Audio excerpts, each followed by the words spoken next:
Washington, and welcome to a CNN Democratic presidential town hall with Senator Bernie Sanders of Vermont. I'm Wolf Blitzer. Senator Sanders is back for a second run at the presidency. This time, he's promising to complete the political revolution he started back in 2016 and defeat President Trump. Our questioners in the audience are eager to begin. They're Democrats and independents living here in the Washington, D.C. area. Ladies and gentlemen, please welcome Senator Bernie Sanders.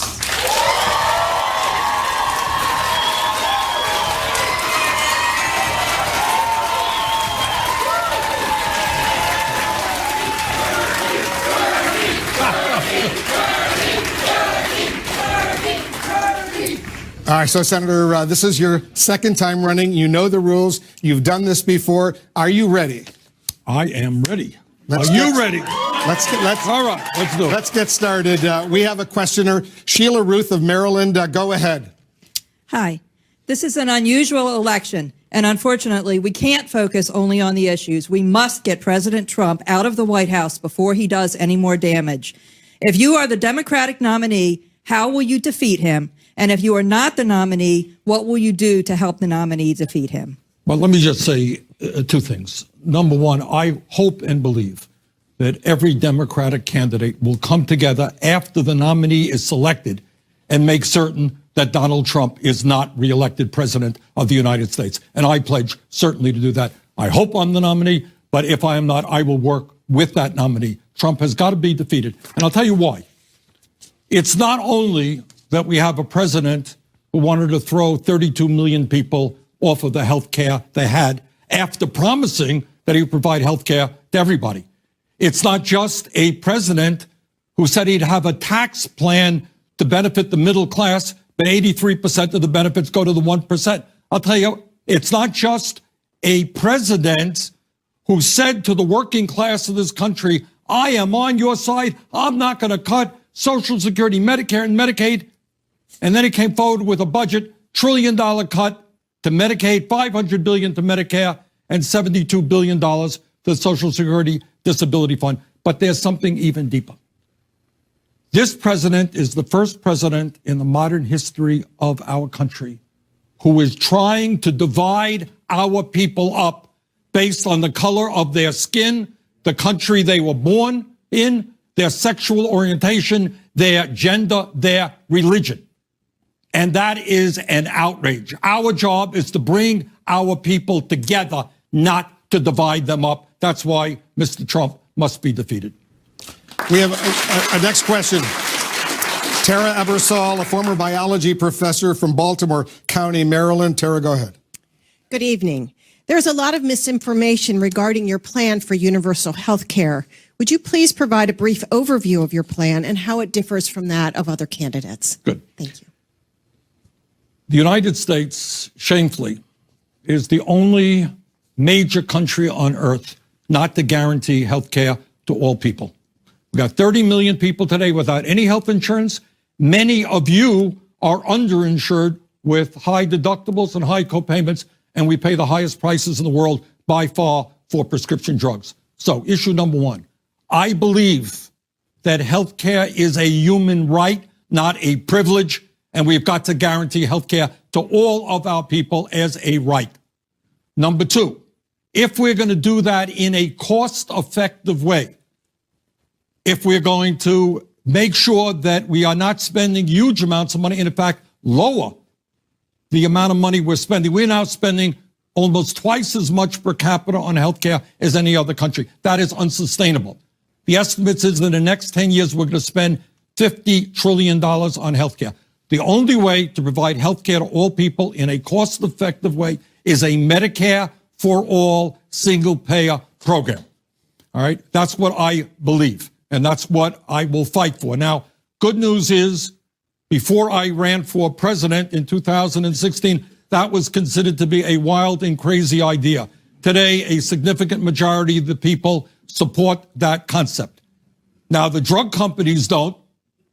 The insurance companies don't, because they make billions of dollars every single year off of our wasteful and dysfunctional healthcare system. So I'm going to fight as hard as I can.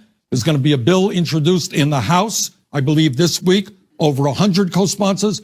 We're going to reintroduce a bill in the Senate. I believe 16 co-sponsors. We are making real progress. Senator, let's talk a little bit about Medicare for all, because about half of Americans, as you know, they're insured by their employer plans. According to a recent Gallup poll, 70% of these people with private health insurance, their plans, they like their plans. They think their plans are good.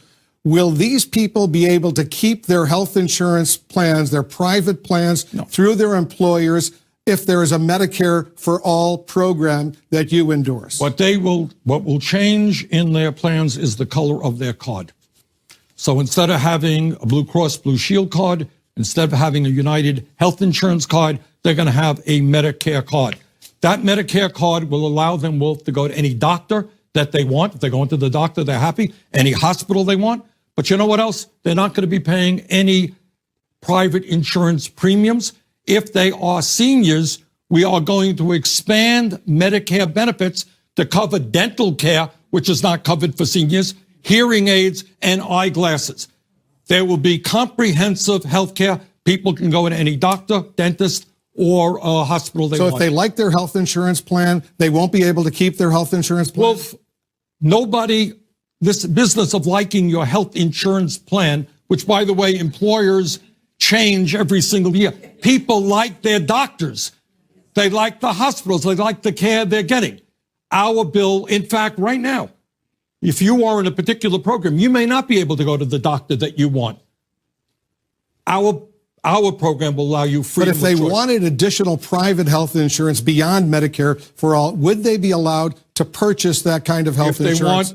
Our bill covers all health care needs, all. If people want cosmetic surgery, for example, yes, of course they can get private insurance. But our bill covers all comprehensive health care needs. We have another question from Julius Washington. He's a freshman at Howard University here in Washington, but he's originally from your hometown of Brooklyn, New York. Many of your policies have been met with speculation about how they're going to be paid for. What would you propose as solutions to pay for your ambitious policy ideals? Great question. Thanks. In the United States right now, we have more income and wealth inequality than any other country on earth. We have 3 people who own more wealth than the bottom half of America. We have the 1% owning more wealth than the bottom 90%. We have 46% of all new income going to the top 1%. Okay? So what we have in America today is a whole lot of wealth. But that wealth and income increasingly goes to the very, very wealthiest people in this country. So what I believe that in a democratic, civilized society, healthcare, is a right. Making sure that our kids can get a higher education is a right. That we rebuild our crumbling infrastructure is a basic need. That's going to cost money. But at a time when the people on top have so much, while the middle class shrinks and we have so many people living in poverty, if your question is, am I going to demand that the wealthy and large corporations start paying their fair share of taxes? Damn right, I will. All right? And let me give you, people say, where are you going to get the money? Where are you going to get the money? Amazon, owned by the wealthiest guy in the world, made $5 billion last year in profits. Anyone here know how much they paid in taxes? That's right. That's where we're going to begin getting the money. But tax experts caution, and you know this, Senator, tax experts caution that the rich will likely look for various ways to avoid paying these taxes. How will you ensure that the wealthy actually go ahead and pay these taxes? Well, that's what they do right now. Look, we have an economy today that works very well for the 1%. And what these guys do, and we have to deal with this, they stash billions and billions of dollars in profits in the Cayman Islands and other tax havens. And we have veterans sleeping out on the streets, public schools that are falling apart. Got 20% of senior citizens in this country trying to live on $13,500 or less.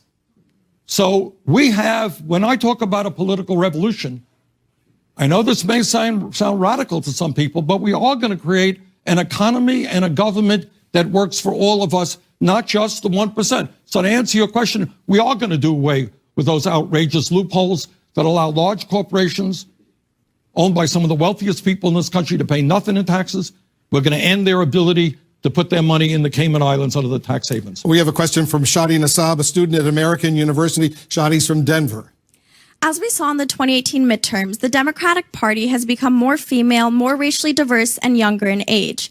How can a voter like me feel confident in your ability to represent the party, especially given that your response to sexual harassment allegations during your campaign is that you were, quote, a little bit busy running around the country trying to make the case to be elected as president? Well, I think that quote was a little bit out of context.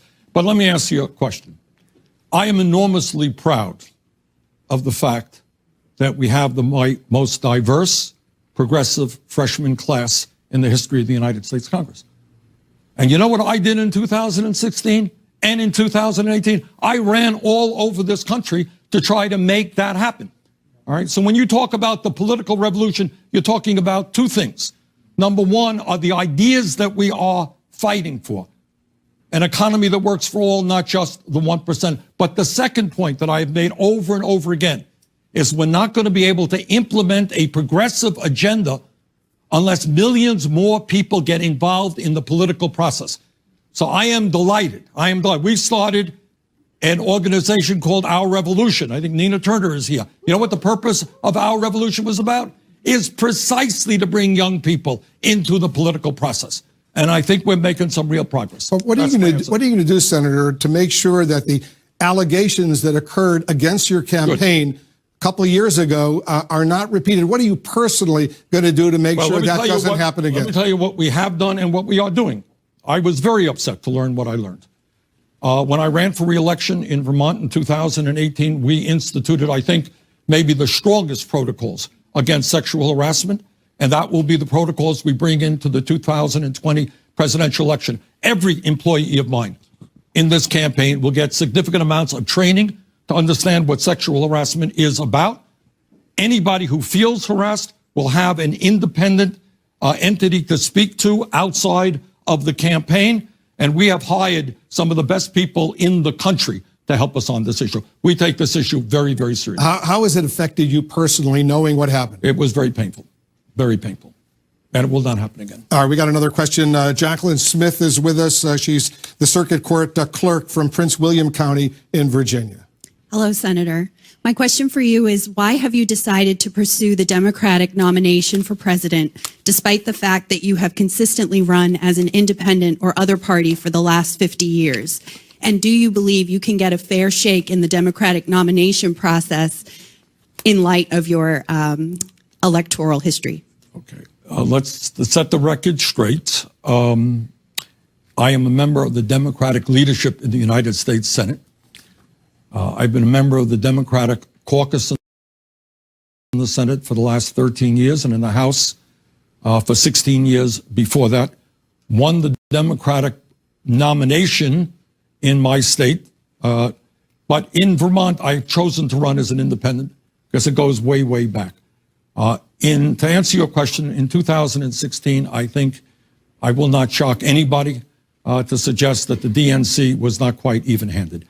I think we have come a long way since then, and I fully expect to be treated quite as well as anybody else. Let me, the third point that I want to make as an independent. You know, the truth is that more and more people are disenchanted with both the Republican and Democratic Party, and especially young people.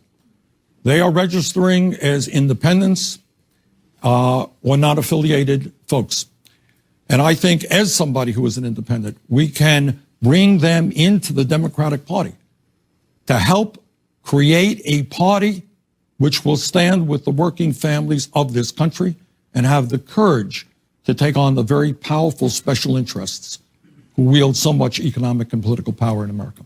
Let's take a seat for a second, because I have a question about transparency. Senator, will you release 10 years of your tax returns? As you know, Elizabeth Warren has decided to do that. Yes. What was the delay? Why haven't you done that so far? Well, you know, the delay is not, it'll bore, our tax returns will bore you to death. It's simply nothing special about them. It just was a mechanical issue. We don't have accountants in the home. My wife does most of it, and we will get that stuff out. So when do you think we'll be able to see your tax returns? Sooner than later. Well, what does that mean? Soon. Soon? Yes. Are they ready to be released? Or I think that we have to just do a few more little things, but to check them out, but they're ready. And why didn't you do it the last time around? You were under a lot of pressure to do so. I wasn't under a lot of pressure. Well, I didn't end up doing it because I didn't win the nomination. If we had won the nomination, we would have done it. All right. Senator, But again, I don't want to shock you, Wolf. They're very boring tax returns. We'll look forward to seeing them. All right, Senator, thank you very much. We have a lot more. We're going to be right back with more from our Democratic Presidential Town Hall with Senator Bernie Sanders.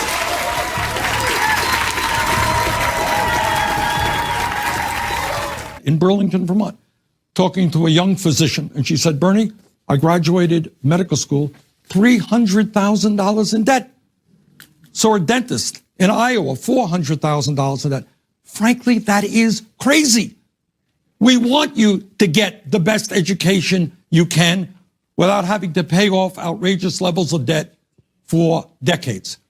So what is the answer? The answer, in fact, is to understand that a higher education today is the equivalent of what a high school education was 40 or 50 years ago. And that means we make public colleges and universities tuition free, and we substantially lower the outrageous levels of student debt.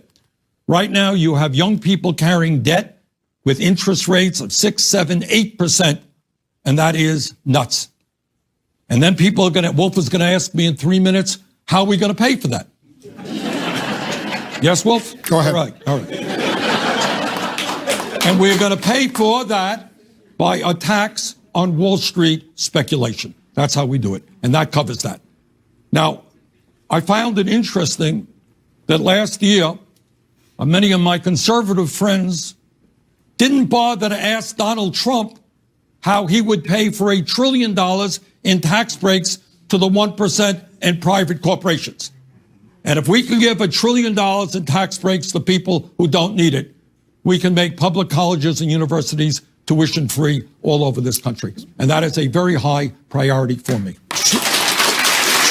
Should private universities be held responsible for the very high tuition that's going on right now? I think they need to do a lot of examination, and some of them are. And what do you think they should do? I think maybe they don't want to build huge football stadiums.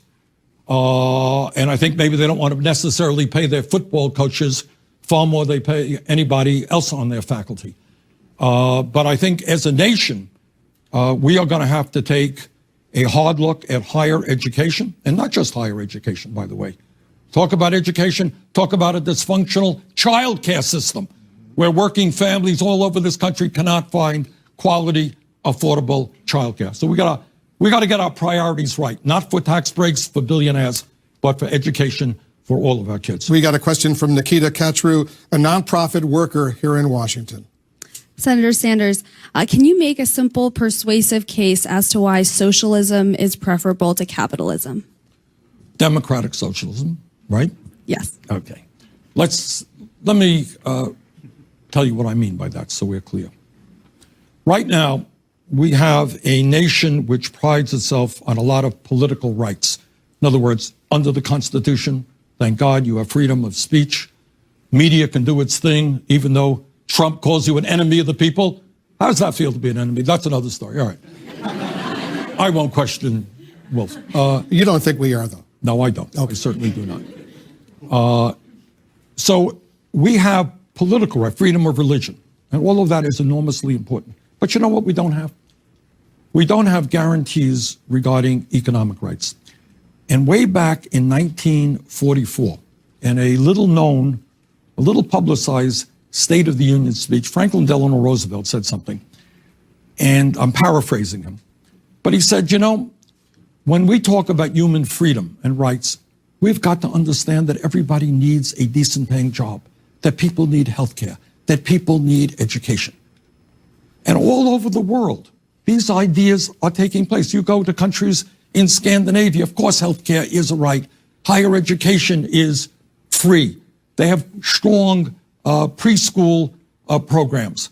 They make sure that their elderly folks can retire in dignity. These are not radical ideas. So what democratic socialism means to me is having in a civilized society the understanding that we can make sure that all of our people live in security and in dignity. Healthcare is a human right. All people should have healthcare. You can't get ahead in this country, in this world, unless you have a decent education. We have got to, as a right, end the kinds of discrimination, the racism and the sexism and the homophobia that exist. So to me, when I talk about democratic socialism, what I talk about are human rights and economic rights.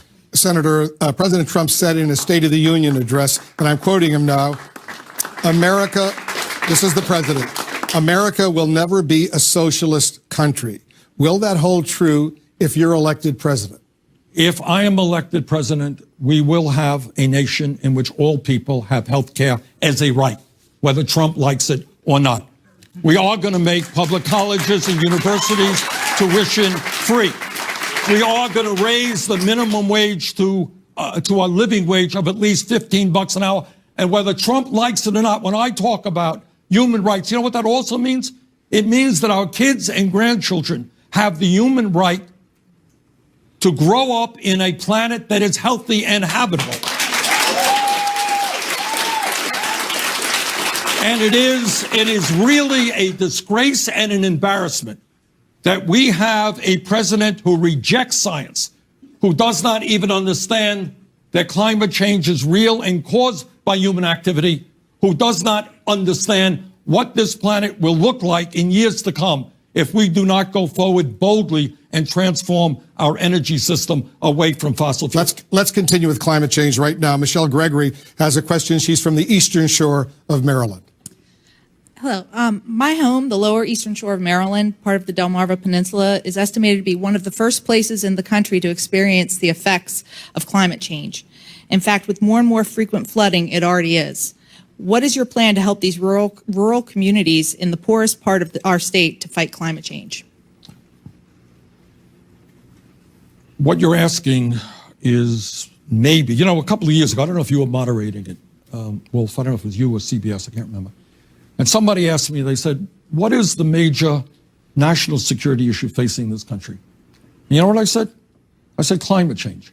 And people laughed. Wasn't that funny? Well, people are not laughing now because they have read the scientific reports and they know that if we don't get our act together in the next 12 years or so, there's going to be irreparable damage. So let me lay it out on the line. We are going to have to not only take on Trump and his deniers, but we are going to have to take on the power of the fossil fuel industry. That is the coal companies and the oil companies and the gas companies. And we are going to have to transform our energy system away from fossil fuel to energy efficiency and sustainable energy. Now, the good news is that we know how to do that. The technology is there, and that technology will only improve. And here's the other good news when we make that transformation. We're going to create millions of good-paying jobs, weatherizing our homes, changing our transportation system, moving aggressively into wind and solar and other sustainable energies. But this, to me, is an existential crisis that impacts not just you and me and our generation, but our kids and our grandchildren. And we must accept the moral responsibility of leaving these kids, future generations, a planet that is healthy and habitable. And I will do everything I can to have the United States lead the rest of the world. We can't do it alone. But we can bring India and China and Russia, countries all over the world, together in the fight to transform our energy system and save this planet. We have a question from Obina McAllister. She's active in Maryland Democratic Party activities and a mother of two. Most countries with developed economies offer public preschool as a standard benefit to all of their 3- and 4-year-olds. America does not, as we know. Instead, low-income parents here scramble for scarce public spots, while middle-income families scrounge to pay for increasingly costly private preschool. Very few can afford the cost of quality care. If you become president, will you support efforts to offer high-quality, optional, publicly funded preschool for all Americans? Want a one-word answer? Absolutely. Yes. All right, and I'll tell you why. Thanks for asking that question. This is an issue that does not get enough attention. Every psychologist in the world, what do they tell us? They tell us that the most important years of human development are 0 through 4 for intellectual and emotional development. And yet we have a system which is basically dysfunctional, as you described. You have workers who are underpaid, and yet you have parents, working class people, who cannot afford the care that they need, and many kids are not getting the kinds of nourishment, intellectual and emotional, that they need. And you know what all of the studies tell us? Is that when you invest in pre-K education and you make sure that kids are prepared for school, they are much less likely to drop out. They are much less likely to do bad things and end up in jail. Every dollar you invest in preschool education, many, many times. So we got a lot of work to do in education, from higher education to preschool to improving our public schools as well. And when people tell me we cannot afford to do that, I say we cannot not afford to do that. This is the future of the country. We have a question from Osaro Grayson. He's from Baltimore, Maryland. He's a Howard University student. Thank you, Senator. In a political climate where we see the current president and his followers using terms such as fake news or alternative facts, how do you plan to have a productive discussion with somebody who is unwilling to accept facts? This is what I think we have to, and again, as I mentioned a moment ago, when Trump talks, basically says the Wolf Blitzer and other people in the media produce fake news, they're liars, they are enemies of the people. Understand what that means. This is an attack on the very fundamentals of American democracy. Because Trump does not want to be criticized, what he wants to do is disparage the media, so that people do not believe what the media says. Now, my approach, and I should tell you that in the last several years, as I go around the country, and I will do it in this campaign, I go not only into communities which are progressive or democratic, we head out to Trump country. We head out to Trump country. And we are going to talk to those people, and we are going to expose Trump as the liar and fraud that he is. All right. Trump told working people that he was going to be on their side. He is not on their side, and its record proves that quite clearly. He is on the side of the billionaire class, and we're going to make that very clear. And I think by the end of this campaign, I suspect that a number of people who voted for Donald Trump will understand that he is not their friend, and that the agenda that we have, which is prepared to take on the billionaire class, is the agenda that they will support. If you're the Democratic presidential nominee and you're on the debate stage with President Trump, how will you engage with him? Well, we'll bring a lie detector along.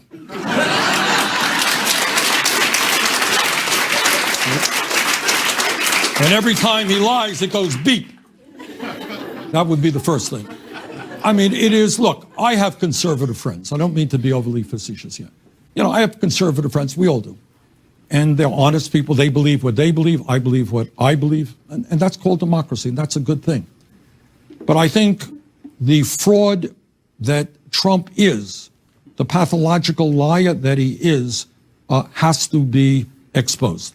So we are going to hold him accountable for what he said and for what he did. He said he was going to provide health care to everybody. And then he proposes to throw 32 million people off the health care that they have. He said, you all remember, he said, I'm a different type of Republican. I'm not going to cut Social Security, Medicare, and Medicaid. And he brings forward a budget that does just that. So I think holding him accountable would be a good start in that debate. Senator, we have a lot more to discuss, and the voters have a lot more questions. We'll be right back with Senator Bernie Sanders.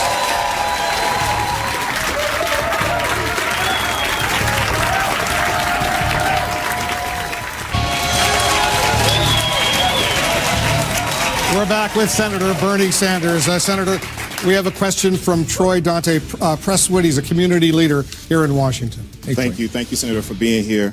The intelligence community all agree that Russia tampered with the 2016 election and used information warfare to sow further division and mistrust among Americans. It's likely that they will interfere with the 2020 election as well.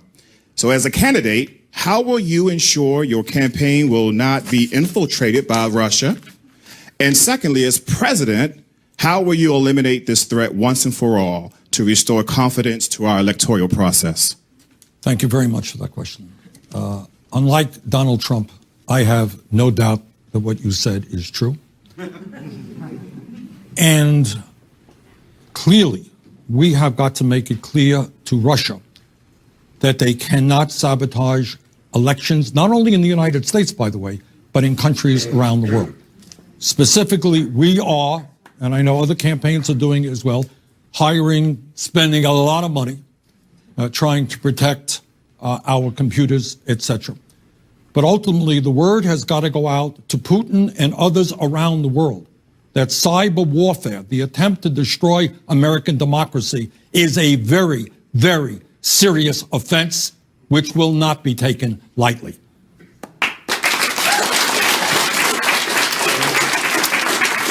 We have another question. I want to bring in Chanel Saldana, student at American University here in Washington. She's from Pittsburgh. Good evening. In light of the recent events in Venezuela, you came out against U.S. intervention, a contentious stance as many in Venezuela are currently suffering at the hands of Maduro through starvation and violence, and it is clear that he will not let humanitarian aid in. Under these circumstances and moving forward, do you have a clear position on U.S. intervention overseas, both economically and militarily, for nations that are under the regimes of these oppressive dictators? Thank you. Good question. There are a lot of awful things happening in the world, and what's going on in Venezuela is terrible. Their economy is a disaster. People are living in hunger and in fear. I strongly believe there has to be an international humanitarian effort to improve lives for the people. I think the evidence is pretty clear that the last election in Venezuela was not a free and fair election. And under international supervision, I want to see a free and fair election. But to answer your question, let me say this. I am old enough to remember the war in Vietnam. And I was as active as I could trying to keep the United States from going to war in Iraq. I was in the Congress at that point. And I am very fearful of the United States continuing to do what it has done in the past. As you know, or may know, the United States overthrew a democratically elected government in Chile and in Brazil and in Guatemala and in other countries around the world. So as someone who fervently believes in human rights and democracy, we have got to do everything that we can. But I think sometimes you have unintended consequences when a powerful nation goes in and tells people who their government will be. So my view is that whether it is Saudi Arabia, which is a despotic regime, or whether it is Venezuela, I think we have got to do everything that we can to create a democratic climate. But I do not believe in U.S. military intervention in those countries. Why have you, Senator, why have you stopped short of calling Maduro of Venezuela a dictator? Well, I think it's fair to say that the last election was undemocratic, but there are still democratic operations taking place in that country. The point is, what I am calling for right now is internationally supervised free elections. And I do find it interesting that Trump is very concerned about what goes on in Venezuela. But what about the last election that took place in Saudi Arabia? Oh, there wasn't any election in Saudi Arabia. Oh, women are treated as third-class citizens. So I find it interesting that Trump is kind of selective as to where he is concerned about democracy. My record is to be concerned about democracy all over the world. So we've got to do everything we can. But at the end of the day, it's going to be the people of Venezuela who determine the future of their country, not the United States of America. As you know, President Trump this week is meeting in Hanoi with Kim Jong-un, the leader of North Korea. If you were president, would you meet with Kim Jong-un? See, now, after all of the nasty things I said about Trump, let me say a good thing here, all right? I think, look, nuclear weapons in the hands of a brutal, irresponsible dictator is a bad idea. And if Trump can succeed, in fact, through face-to-face meetings with Kim Jong-un and rid that country of nuclear weapons, that is a very good thing. So I think that the idea of going and meeting face-to-face with your adversaries is a good idea. I would like the President of the United States to bring Iran and Saudi Arabia together, to bring the Palestinians and the Israelis together. All right? So I wish the President the best of luck. This is a very important issue, and if we can get nuclear weapons out of the hands of Kim Jong-un, that will be a very good thing. We have a question from Regina Brennan. She's a student at Catholic University. She's from Philadelphia, a supporter of yours. She has a question about the president's border wall with Mexico. Good evening, Senator. My question for you is, if Donald Trump does get his wall, do you believe that it's worthwhile to adopt a plan onto your platform for deconstruction? Or with so much happening, not in just terms of undocumented migration, but of immigration in general, to adopt such a plan will deflect from more pressing issues? Yeah. In my political judgment, Donald Trump is not going to get the wall. And I think it really is outrageous. And by the way, there are a number of Republicans who feel the same way, that it really speaks to his authoritarian goals to somehow decide this is a national emergency that he's calling in order to build the wall. All right. The real national emergency that we have is that we do not have comprehensive immigration reform and a path toward citizenship. The emergency that we have is we have 1.8 million young people who are eligible for the DACA program who are scared to death any day that they could be deported, even though they were spent their whole lives in this country. So the goal with immigration, in my view, is to finally deal with comprehensive immigration reform and a path toward citizenship and a humane policy at the border for those who seek asylum. America should not be the country which grabs little children at the border out of the arms of their mothers. That is not what this country is about. Senator, we're going to take another quick break. Much more with Senator Bernie Sanders right after this.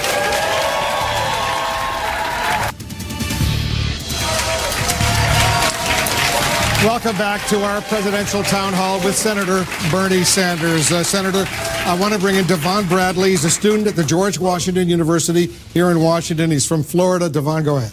Thank you. Senator, my question to you is this. How do you plan to ensure the cost of medications like insulin won't continue to rise and that people over profit will hopefully become the norm in this country? Oh, you're asking me a question that I have worked on for a long, long time. Yes, sir. Don't get me going. All right, that's good. We have a limited amount of time here, but let me just say this. The pharmaceutical industry is the most greedy entity in this country today. Today in America, if you can believe it, 1 out of 5 people cannot afford the medicine that they need. You talk about insulin. We have had on our social media, my Senate social media, parents talking about how their children died because they couldn't afford insulin. The pharmaceutical industry last year made $50 billion in profit. $50 billion. They pay their CEOs outrageous levels of compensation. And 1 out of 5 Americans cannot afford the medicine they need. In my state of Vermont, elderly people cut their pills in half. Now, I have introduced, I think, the most sweeping set of legislation to deal with this issue. It does 3 things. Number 1, it has Medicare for the first time negotiating prices with the pharmaceutical industry. You know why our prices are so much higher than any other country on earth? In America, the drug companies could charge you any price they want. They could double, triple, quadruple the price. They get what the market will bear.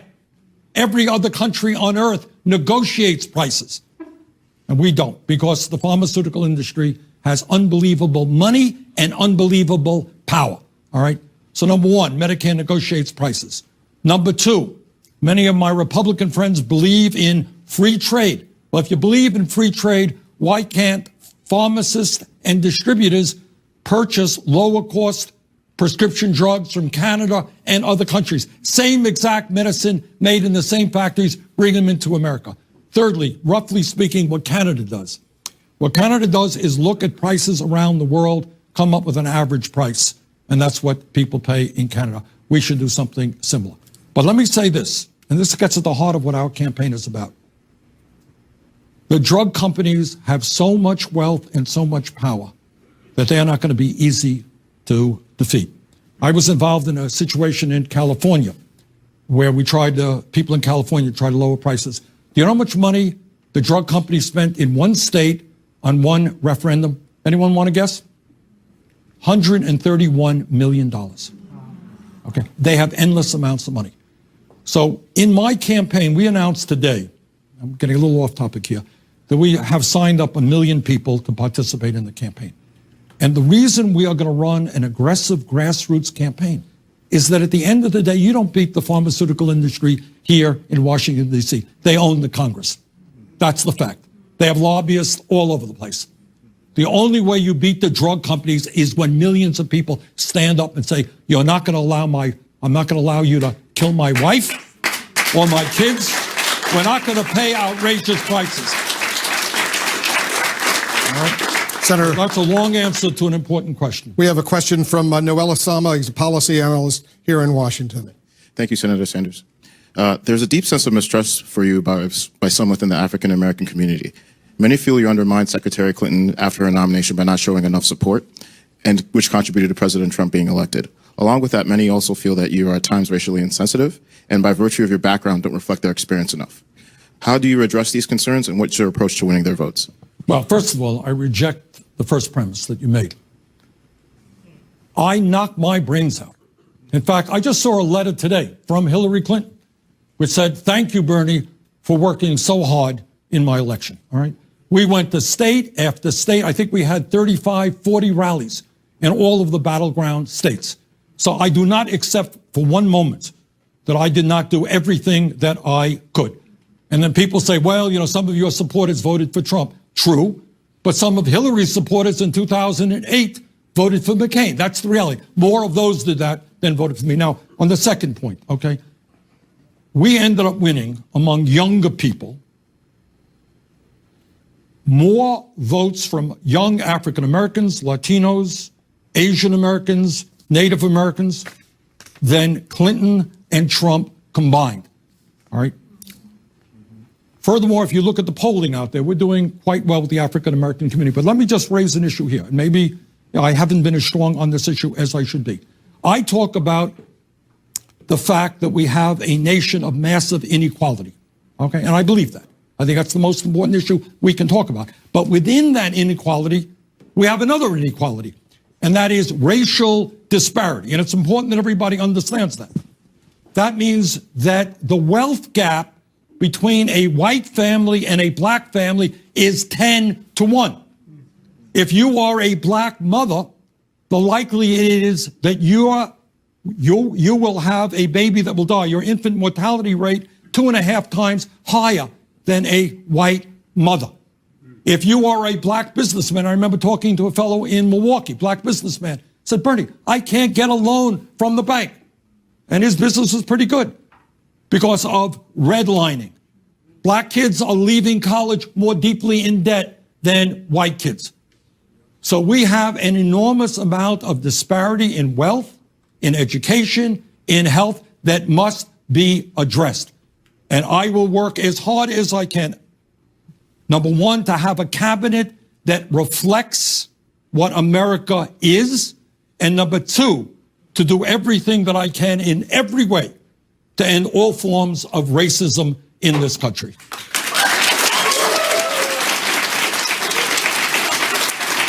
We have a question from Chioma Iwaha. She works at a nonprofit here in Washington.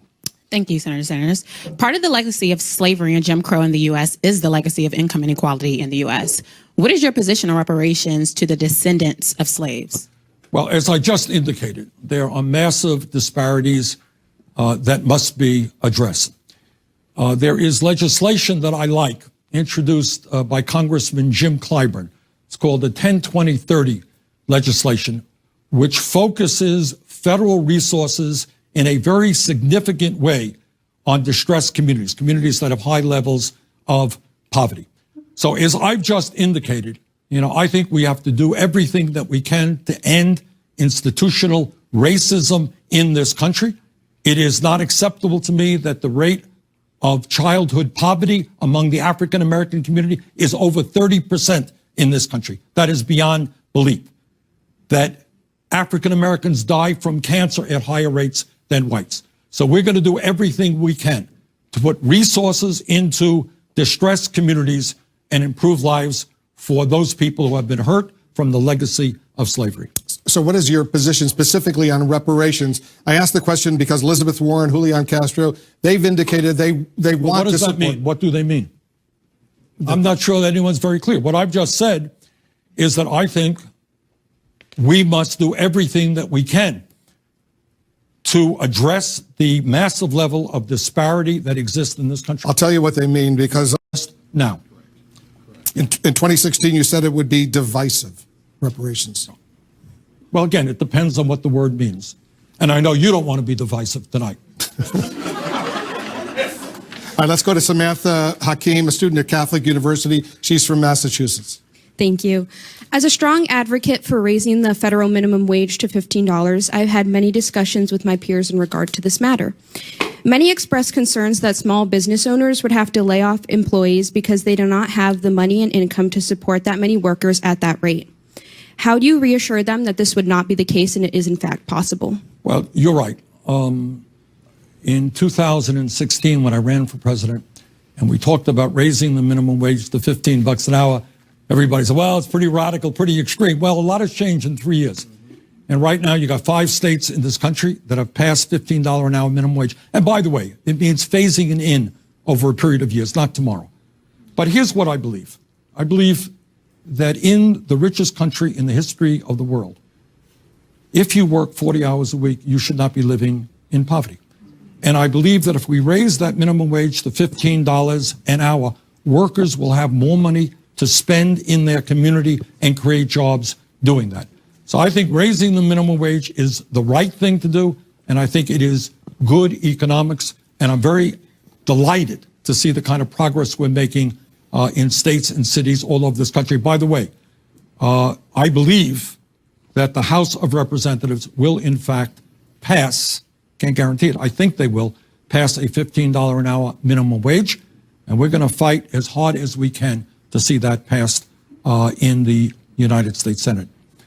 We should not have to have in this country working people working 2 or 3 jobs just to pay the bills. So we have Bo Finley's a lawyer here in Washington. A lawyer, all right. My apologies. Thank you, Wolf. Senator Sanders, every Texas resident has 2 senators and a member in the House. Every Florida resident has 2 senators and a member in the House. Every Ohio resident has 2 senators and a member in the House. I live in Washington, D.C. and have no such representation. What will you do to help me and my fellow 700,000 Washingtonians do to receive full representation?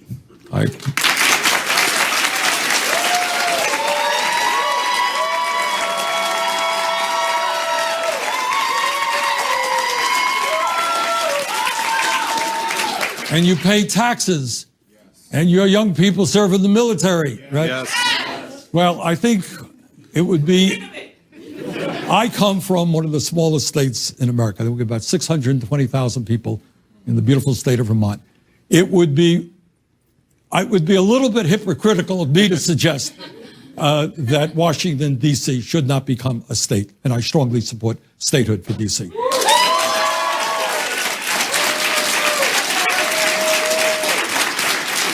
So what can you do? well, everything that we possibly can. Look, I think, this is a political issue. It's political. It's hard to argue the facts that the gentleman raised. People pay taxes. They live here. The size of this community is larger than some states. Why don't they have senators and a member in the House? The answer, not shockingly, is the Republicans kind of guess that this will be 2 Democratic senators. Given the fact that this city consistently votes overwhelmingly Democratic, that's the opposition right there. And I hope that my Republican colleagues, do the right thing. People here are entitled to representation in Washington. We have a question from Eliana Landau. She's a sophomore at the George Washington University. She's from Pennsylvania and an active member of the College Democrats. Hi, Senator. We're arguably living in one of the most polarized political environments in American history. The Democratic Party is shifting more to the left and the Republican Party more to the right. But most Americans tend to fall in the middle of the political spectrum. How do you plan to unite such a polarized country if your policies are moving further away from where most Americans stand? Okay, I look at it a little bit differently. That the country is polarized, I agree. And that has a lot to do with Trump's fostering a division and hatred, to be honest with you. And it concerns me very much that the level of number of hate crimes are going in this country. But here's the other side of that story, is that if you ask people in red states, conservative states, you go to Oklahoma and you go to Missouri, wherever you go, and you say, do you think it makes sense to give huge tax breaks to billionaires and then cut Social Security, Medicare, and Medicaid, which is what the Republican leadership wants? You know what they say in red states? You're crazy. Of course we don't believe in that. Do you believe that health care is a right? Yeah, we do. Think we should raise the minimum wage? Yeah. Think we should have pay equity for women? Yeah, that makes sense. Think we should rebuild our crumbling infrastructure? Well, of course we could. Because my car nearly, disappeared in a pothole the other day. Okay? Do you think we should deal with climate change? Yeah, we should. Should we address racism and sexism and homophobia? Many people believe in the conservative states that we should. So I start off from the premise that we're not quite as divided as some would think. The reality is that what goes on here in Washington is that many of the folks who come here really are not reflective, in my view, of the people they represent. They're much more reflective of the billionaires who fund their campaigns and the lobbyists who get them to do their things. So I honestly believe that we can bring the American people together around an agenda that works for working families rather than just the 1%. Okay? And that's what I believe as to how we can deal with some of the divisions that exist. If you're elected president of the United States, Senator, how would you reach out to Trump supporters to try to unite the country? Well, I just indicated that. For example, if you talk, one of the crises that we face is, and I'll give you an example of this, and it's taking place as we speak. In Erie, Pennsylvania, there is a company that makes locomotives, something that we need if we want to rebuild our rail system.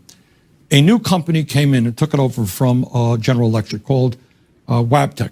Wabtec. And as soon as they came in, you know what they did, Wolf?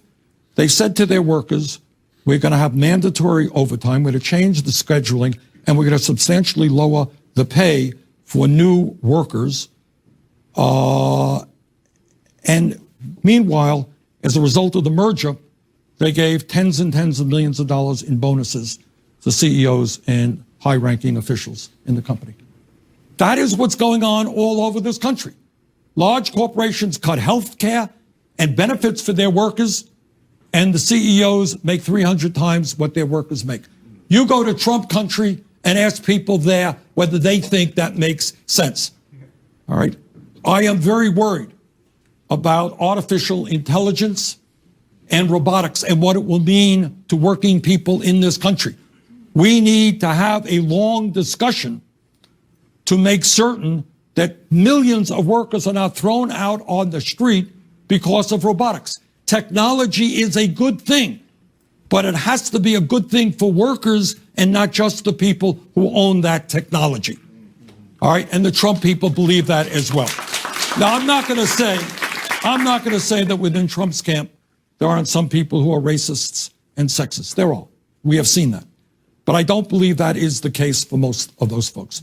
I think many of these people are people who have worked hard their entire lives, and their standard of living is going down. In many cases, they're making less today than they did 30 or 40 years ago. They're looking at their kids, and they're seeing that their kids will have a lower standard of living than they do. In fact, in many rural communities in America, if you can believe it, life expectancy is going down. Opioid epidemic, what they call, the doctors call the diseases of despair. Heroin, opioids, suicide, alcoholism, serious problem all over those communities. We have got to reach out to those people, and we have got to stand with them for decent jobs, decent health care, decent education. And I think we can win many of them over.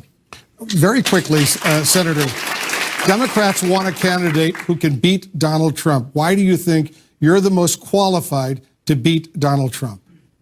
Well, first of all, let me say that there are a lot of really good candidates in this race, and many of them are personal friends of mine. I've known Elizabeth Warren for like 25 years, you know.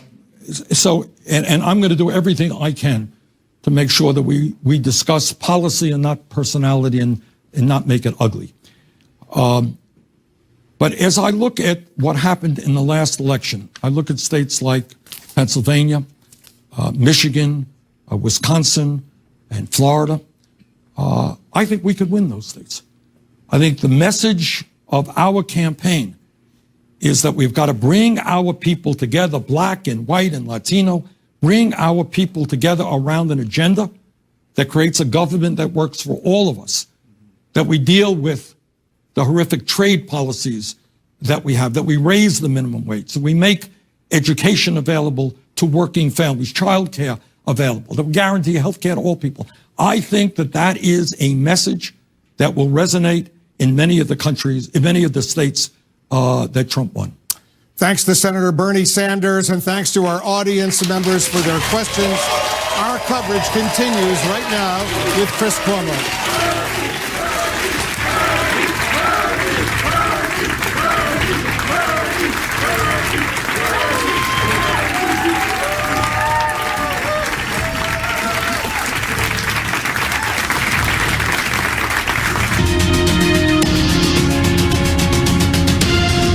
Hello, everyone. I'm Chris Cuomo. Welcome to Prime Time. And there it is, Bernie Sanders making his case directly to American voters at our CNN town hall tonight. Is he the best the Democrats have to offer? Or is socialism a boogeyman that will haunt him in a general election? Our table is full with better minds on this matter. And with Michael Cohen heading to testify tomorrow, what can he say that would matter most? Former acting FBI Director Andrew McCabe is here with his take and his take on the acting AG, suggesting today that the Mueller report should not reveal anything damaging about unindicted people. But let's start breaking down Bernie's big night with three big cheeses: Dana Bash, Errol Lewis, and Ryan Lizza. So, shall we give a grade to begin the night? I mean, what do you think? Who are we grading? Bernie Sanders. We'll save my grade for later. He'll come in. I get graded twice on ratings every day. So what did you think, Dana? Listen, I think that for the people who continue to be hungry for a progressive agenda, he argues, why are you going to go for the newbies? Why are you going to go for the copies when you have progressive, the classic progressive guy, which is what he is. I mean, he did lay these issues on the table first in a national way. He'd been doing it, you know, toiling around in the Senate, obviously, for a long time. Not a lot of people paid attention to it, and they did in a big way in 2016. And he answered questions. He answered tough questions, things like sexual harassment in his campaign. These are obviously issues beyond what he would do for the country, things that are really, you know, potentially hurting his campaign. And he answered them head on. So you got message and messenger, Errol. They matter, especially in the Democratic Party. That party has to love their messenger. Where do you think things stand versus 2016? Do you think Bernie's the best iteration of the message they have to offer? He's the best iteration of Bernie's message. I mean, the programs that he laid out, some of the legislation he alluded to, some of the foreign policy stances that he said he would take, it was Bernie's greatest hits, right? Nothing new that I hadn't heard before. A couple of questions about, you know, the question on reparations. I don't think he really fielded before, but it's kind of a new question for the Democrats right now. But no, I think this was really sort of a wake-up call to the Bernie faithful. I didn't see him making outreach to people who hadn't heard him before. I think people who are attracted to this message have perhaps heard it before. They might have heard some of it from Elizabeth Warren. They might have heard some of it from Kamala Harris. They might have heard it from pundits. They might have heard it from other candidates at other levels. Voters like the new. Even though Bernie believes what he believes, right? He is one of the vestiges of a principled politician when it comes to what his platform is. But they like the new. So how does he deal with that challenge, and how do he deal with it tonight? Well, look, the sign of his success is you can see in not watching his presentation, but is watching any of the other town halls. Exactly. Because they all sound like Bernie Sanders, right? The Democratic Party has moved towards him. I've been covering him for years. He hasn't changed in decades with the stuff he's talking about. But when it comes to the big issues like healthcare, education, and a minimum wage, the entire Democratic Party sounds way more like Bernie Sanders. So is that a good thing or a bad thing? So he, I think he doesn't sound any different to any of us than he did in 2016. It could be a bad thing, though. He's not going to stand out the same way he did in a one-on-one against Hillary Clinton. And the difference Of course, he lost that race anyway. Well, he lost that race, and the difference between now and then is that people, wrong or right, particularly on the Democratic side, thought that Hillary Clinton the people who were supporting Hillary Clinton was inevitable if she were to go up against Donald Trump or maybe even some of the other Republicans. This is a completely different ballgame. Now it's a Democratic electorate fired up with one thing in mind, and that is defeat Donald Trump. So many of them are progressive, and many of them are... I think socialism is a barrier. You think that's just something that Trump's playing with for his base and won't resonate on the left at all? No, I think it could resonate on the left. But the thing is that you can get some of the policies that Bernie Sanders is offering from other people who voters might consider more electable against Donald Trump. Right. See, it's more strategic potential. Right. Electability polls very, very high among what Democrats want right now, and that's one thing I don't think we heard a convincing case for. He didn't make it sound, when he says, "Oh, I'll bring a lie detector to the debate." Well, that's cute. There are a lot of people who have tried that with Donald Trump. Whatever you're going to do, if you want to go toe-to-toe with him, it's going to take more than just having a list of handy facts to point out that he's wrong. Lots of people tried it. All of them failed. I read an analysis of how you go toe-to-toe with Trump. How do you figure it out? Because I would have guessed when I saw Marco Rubio in that one debate make that line that I thought was a great line about if he weren't here, he'd be selling fake watches on 34th Street. I was like, wow, somebody gave him a great line. That's a real punch to the nose. And it wasn't. And we learned that night that you can't beat Trump. There's only one. Does he offer something? Because we hear, look, let's be honest. All Democrats are saying the same thing right now. Whoever it is, they've got to be Trump. Whoever it is, it's got to be Trump. That's all I hear from people in that party. Does he answer those questions for people?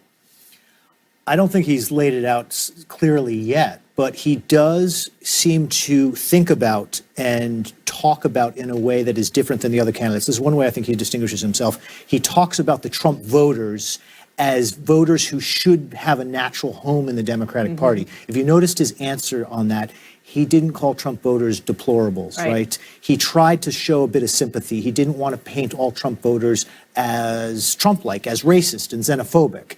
And he does believe that he has a kinship with those voters on the issues. There's a little bit of a, they were hoodwinked by Trump view of them. Well, that's why he's going grassroots. That's his electability argument. Right, he's going grassroots. Let's put up the fundraising numbers, because this is something, to your point, what does he offer that the other ones don't? 10 million raised in less than a week. Now, that is chicken feed, but it's about the rate and the number of donors. 359,914. 38.76% of the donations came from new email addresses that hadn't given to him before. Relevance? Relevance is that every one of those donors, small donors, is, if they're doing this correctly inside the Bernie Sanders campaign, is an email address for voter outreach for whatever caucus state or primary state they're in. That is the ball game now, and that is why so many of all of these campaigns, and the Trump campaign as well on the Republican side, they go for small dollars, because small dollars equals grassroots, equals voter contact, equals actual votes. If they're talking back to them too, right? If they're talking the same talk, right, and some kind of single payer mechanism for health care. On taxes, they want something that's redistributive in terms of actually targeting the middle class. Then you have these secondary issues. And I know people will get upset and say, don't talk about the climate as secondary. We believe in science here on this show. What I'm saying is when people go to the ballot box, it winds up not being one of the first boxes that they'll check about why they went there. It comes down to, though, Errol, the person versus the person, maybe in this election more than we've seen in recent cycles. Well, there's the person, and it's not just sort of personality in some sort of superficial sense. There's a question of, do you trust this person to actually get the ball over the line? Do you trust this person, for example, to work with other parts of government to make this happen? When you hear Bernie Sanders talking about Venezuela, oh, we want an internationally supervised election, that's how we're going to deal with that humanitarian crisis. That doesn't necessarily sound like what other candidates would say. That doesn't sound like what Cory Booker might say. Not muscular enough? Not muscular, not detailed enough. I think he could be beaten on the details, even if people like what he's saying. You know, when you talk to particular solutions, even around income inequality, Elizabeth Warren is no slouch in that department. She's created departments. She's drafted legislation. She's thought this through. She's thought about legal implications, about federal and state implications of what it is she wants to do. Likewise with some of the other candidates. I think that he's not gonna just sort of have this feel to himself. People will start out saying, yes, morally I'm with him around redistribution, if that's what it takes, around taxes, if that's what it takes, even around some of the ultimate foreign policy goals. However, I have a different path to get here, and he's gonna have to compete for that. The blind spot that he had in 2016 that I think he spent a lot of work trying to adjust is understanding how diverse the Democratic Party is right now. As a white guy from Vermont with a not very diverse constituency, he didn't really understand all of the issues that were important to every racial, ethnic group in the Democratic Party, right? He got a lot of blowback over that. I think he's done a lot of work, and we saw it tonight, to try and address issues of race and identity. But very interestingly, he did not endorse reparations, which has suddenly burst into the Democratic primary as an important issue. And you have two of the top candidates, Kamala Harris, Elizabeth Warren, that have, according to the New York Times, said they're for reparations. I thought that answer was very interesting. He did not want to go there to endorse that. He was holding back. But he was making a good point. You know, we often get caught up with buzzwords, with buzzword answers. You know, reparations, for or against. Well, what does it mean? Yeah. How would it work? How would you do it? I mean, you know, how long have we been researching this question? Like 55 years in terms of whether it could be legal and political? 120 years in terms of what should have happened in the beginning? Yeah. So I was okay with that, Dan. I was okay with him saying, well, they said it, but what did they mean? You know, how do they mean it? Right. That's the kind of issue where that can work as an approach, which don't just say you're for it, you know, just to check some box for people where you'll never be able to deliver because you don't know how to get that done. You know, I'm okay with that. I feel like he has that same problem on other issues where persuasion does matter. Yes, I think you're right about that. The other thing is, as much as I just said, and we all just said, that there's so much of the focus among Democratic voters is being practical, electability, and so forth. It's just a fact. You know this. Democratic voters, probably more than Republicans, they like to fall in love. They like to have passion for their candidate. And people fell in love with Bernie Sanders in 2016. They just did. And those people felt the burn. They felt the burn. And a lot of them still do. And the question is whether that flame will stay alive or whether it will be different this year, whether because of these other candidates who he considers Bernie light, but might be potentially a person who can look at both of those issues, fall in love, but also be it's interesting. People fell in love with him over and against the Democratic establishment, who was like literally represented by the Clinton organization. That's not going to necessarily, well, you never know with them. They may sort of have a resurgence, I suppose, but the Clintons are not dominating. Nobody's trying to clear the field for any of Bernie Sanders' rivals. So yeah, maybe people aren't so much in love with him. Maybe he doesn't represent an attack on an establishment that seems to have dispersed over the last 4 years. Well, look, they got a lot of things to figure out. This is just a first step tonight, but this is one of their big names that we brought you tonight, Bernie Sanders. Can he make you a pitch that will make him a president? Dana, Errol, Ryan, thank you. Always good to have you, all right? I'm usually lonely out here. Less than 24 hours from another major event in Washington. Michael Cohen, the president's former personal attorney, is going back before lawmakers. He did lie to them before. He says this time is different. Should they believe him now? And should Andrew McCabe, you know him, should he be believed over the president? What does he think about Michael Cohen? What does he think about what the acting AG Rosenstein told us today about what should and should not be in the Mueller report? Andrew McCabe, next.